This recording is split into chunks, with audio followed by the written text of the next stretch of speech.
I was hugely looking forward to Silent Hill F before its release. In fact, it was one of the games I was most looking forward to in all of 2025.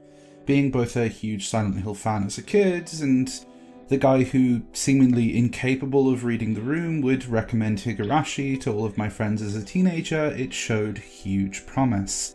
And the warnings of unabashed graphic content, links to women's roles in 1960s Japan from a Japanese author, only added an extra cherry on that incredibly sweet cake. Well, after playing it, the best thing I can say is that Silent Hill F lives up to my lofty expectations and feels far more like the actual town of Silent Hill than Hinamizawa in the process.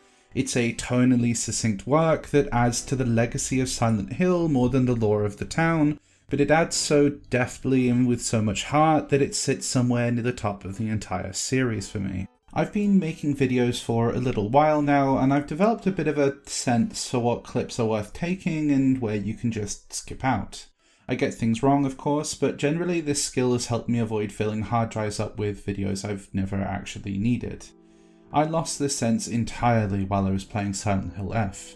Almost everything felt worth capturing, worth returning to, and worth thinking about. There are a few combat sections, especially a relatively tedious one near the end of the game where that feeling wavered, but even then I found myself in awe of the fact it's willing to be difficult. Not difficult in the traditional mechanical difficulty sense, but difficult like a person who just thinks differently from you. Even the rougher parts of Silent Hill F have intent to them, something that makes me begrudgingly admire it just a little bit. And as a result, I have almost the entirety of Silent Hill F sat on a hard drive and a chunk of another playthrough alongside it. That's because Silent Hill F is such an overwhelming force, one that also just feels like itself. Silent Hill F doesn't feel like it's trying to be a follow-up to Silent Hill.